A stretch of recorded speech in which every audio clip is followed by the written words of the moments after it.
I'm going to review the concepts that we've covered so far in sections 1 through 3 in preparation for your quiz. So in problem 1, we are given a graph of points, and we want to write the points as a set and as a table. So we write something as a set, we're basically listing the points. So we do S equals for this set, and then we do our curly brackets.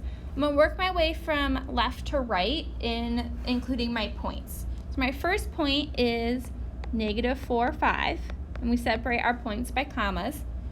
My second point is -1, -2. Then we have 0, 1, 1, -3, and lastly 3, 5. Okay. So when I construct a table for these points, we put X and Y, and then we want to put it in order from our X values. So -4, -1, 0, 1, and 3, and their corresponding Y values, 5, -2, 1, -3, 5. So we have set notation and table notation for our set of points that we're given. Next, we want to determine which of the following points are on the graph of the equation y equals x squared minus 2. So you have two options here. You can graph the equation on Desmos and plot the points and figure out which points fall on the line, or you can plug the points in for x and y and figure out which statements are true. And I'm going to plug it in so you guys have a visual representation of whether or not they're on the points. So first, I'm plugging in 1, -1 for x and y. So y is -1, x is 1. 1 squared is 1. 1 minus 2 is -1. -1 equals -1. So yes. Okay. Next, we're checking -18 equals -4 squared minus 2. Now, when I square a negative number, it is positive, and -18 does not equal 14, so no. Next, we're checking if 14 equals -4 squared minus 2, which we know from above that we get 14, so yes. And then lastly, 0, 2, so 2 equals 0 squared minus 2. 0 squared is 0. 0 does not equal -2, so no.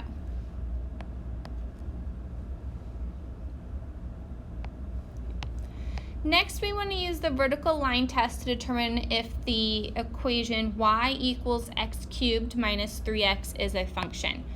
So what the vertical line does is you're going to graph it in Desmos.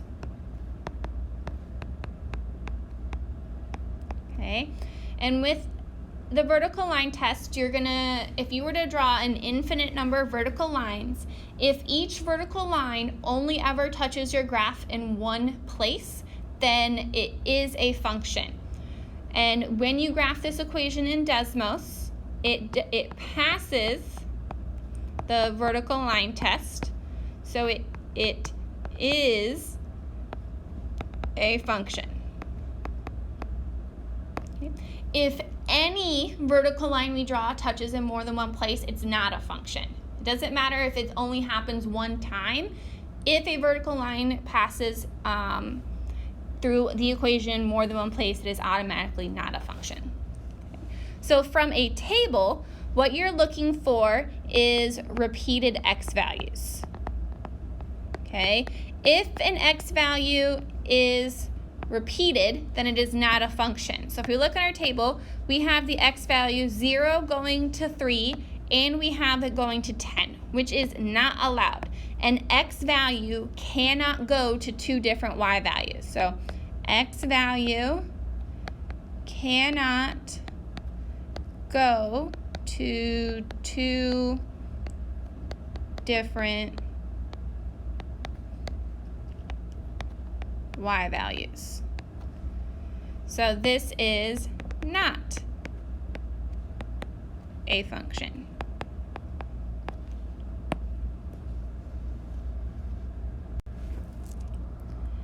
Next, in section 2, we were taking a look at linear equations and their graphs. So we have the linear equation y equals 1/2 x minus 2. We want to use that equation to fill out the table, and that table to then construct our line. So I'm going to plug in -4 for x. So 1/2 times -4 minus 2, which half of -4 is -2, minus 2 is -4. Then we're going to do 1/2 times -2 minus 2. And half of -2 is -1, minus 2 is -3. Then 1/2 times 0 minus 2. Half of 0 is 0. 0 minus 2 is -2.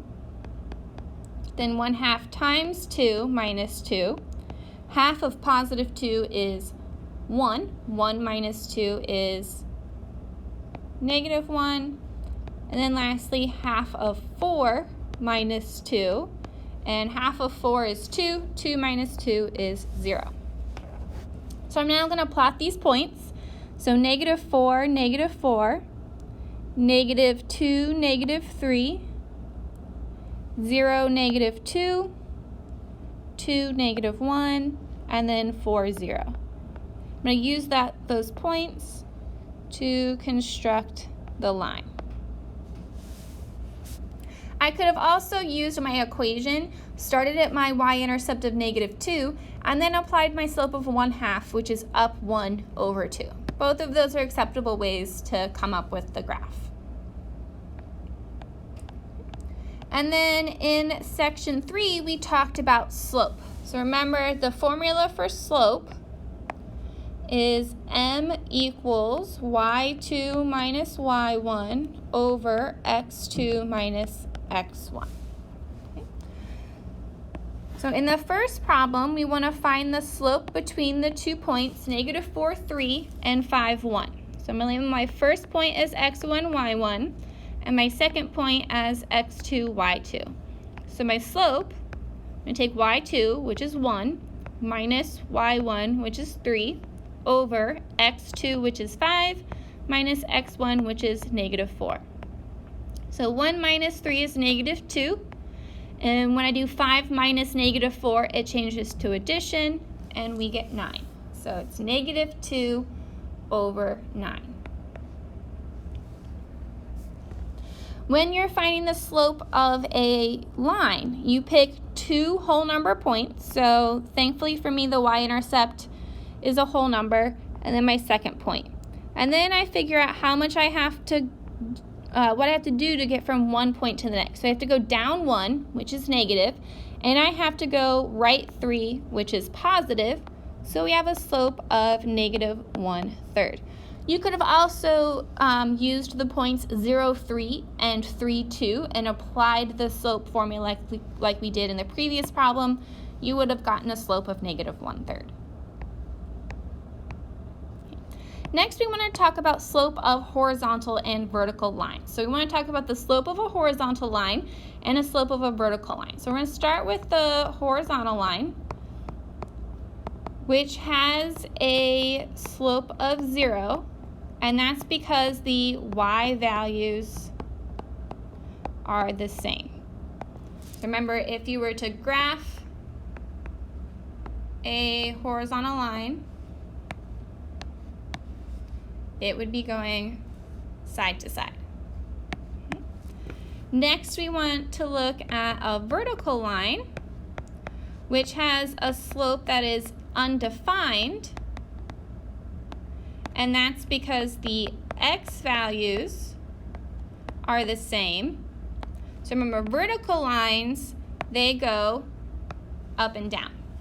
So a vertical line wouldn't pass the vertical line test because a vertical line would always go through every point.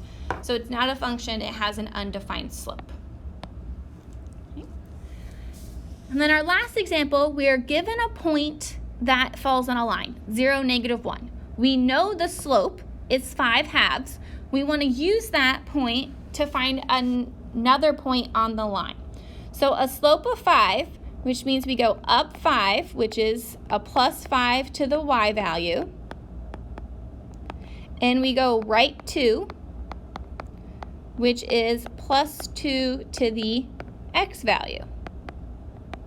So my current point, 0, I'm going to add 2 to x, and then my y value, -1, I'm going to add 5. And that's going to give the new point of 2, 4. We could have also thought of this as down 5, left 2. So we subtract 5 and we subtract 2 to both values. That is another way to get another point on the line. If we'd had a negative slope, like -5/2, we only wanted to apply the negative once. So we would have done either down 5, so subtract 5 from the y value and right 2, or we would have done up 5 and left 2. So when you have a negative slope, you only apply the negative once, not twice. Okay. Let me know if you have any questions before the quiz.